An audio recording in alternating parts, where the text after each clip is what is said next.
So we're finally getting some time to go back into some of the older episodes of The Chosen from season 1 that I never got to really talk about and dive into scripturally. So we're going to be diving into the end of season 1, episode 7 right here, talking about Matthew's invitation to follow Jesus. Let's take a look at the scene first to kind of freshen up your mind, and we'll jump into this. Here we go.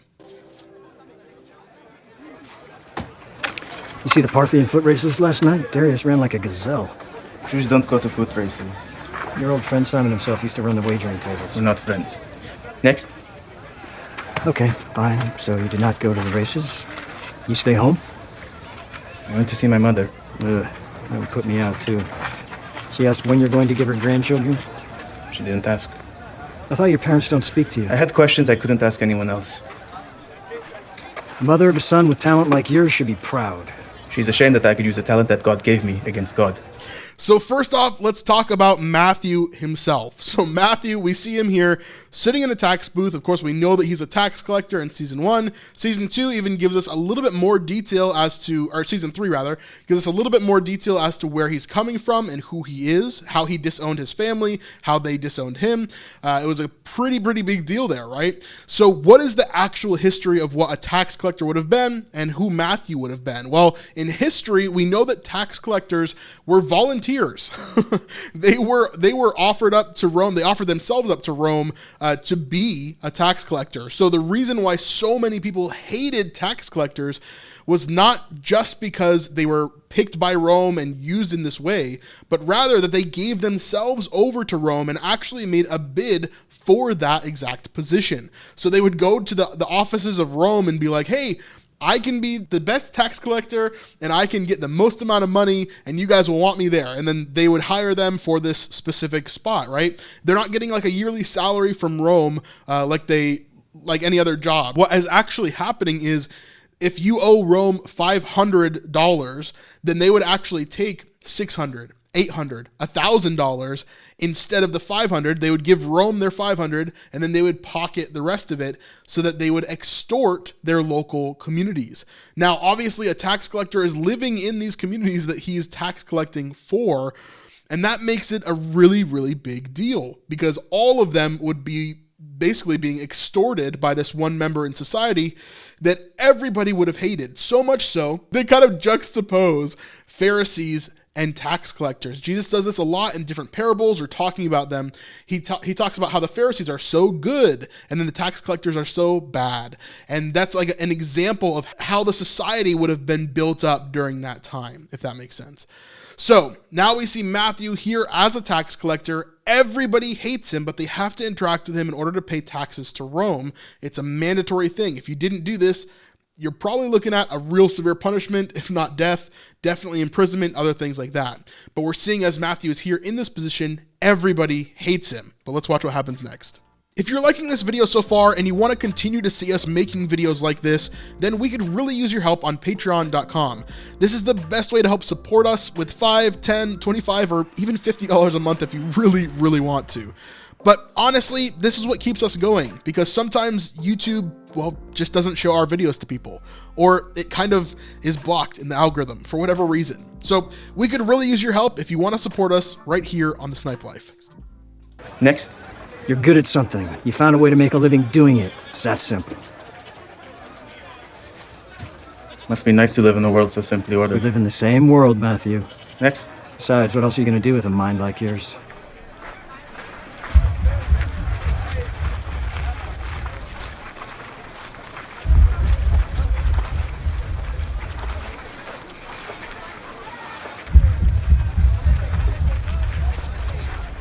Matthew.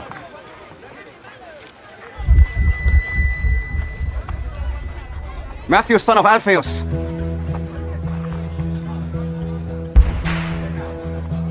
Yes. Follow me.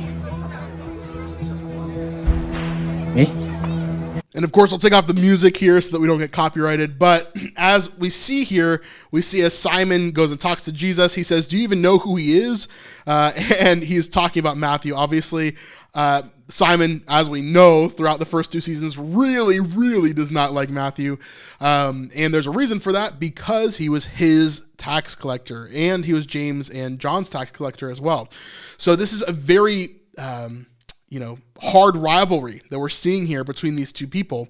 And so as he calls him, of course there would have been animosity here. Of course there would have been an issue here. But let's take a look at the scripture, which is very short, and talk about this moment here as well, at least the first portion, and then we'll jump back into it.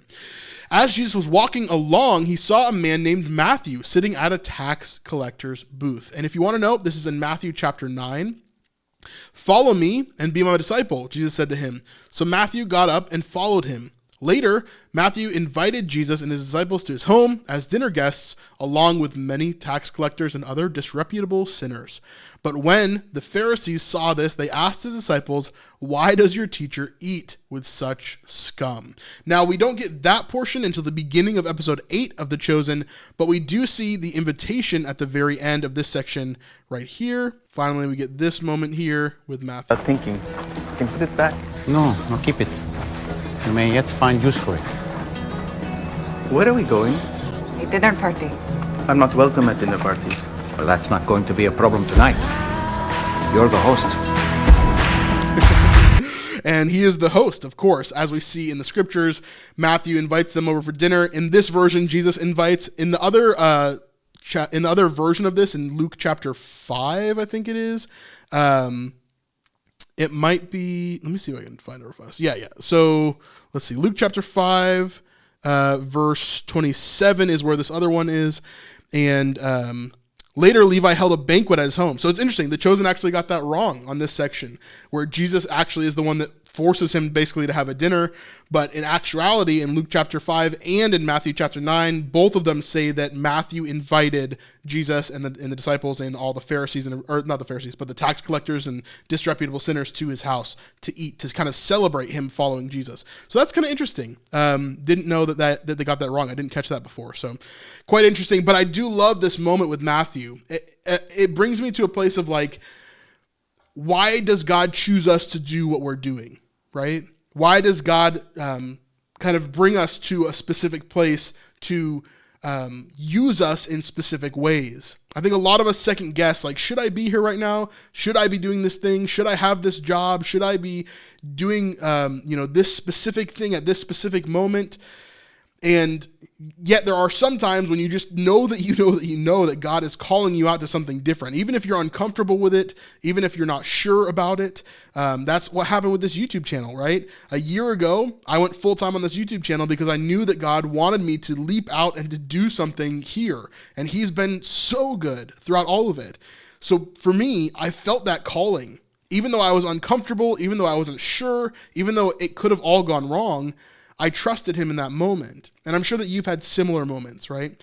Where you've heard the voice of God, but there's a time when you feel uncomfortable about it. There's a time when you're not sure about it. Or even more so, maybe you see other people being called by God.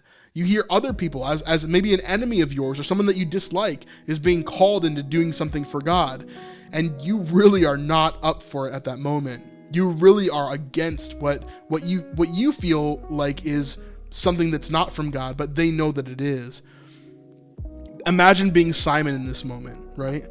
Imagine being the one that's like, no, you got this wrong. Like, there's no way that you could call a tax collector. But he did.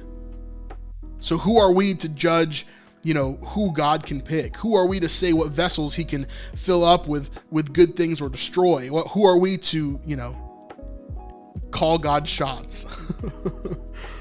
I think it's interesting to think about. And I love this moment from The Chosen as we see this breaking down here.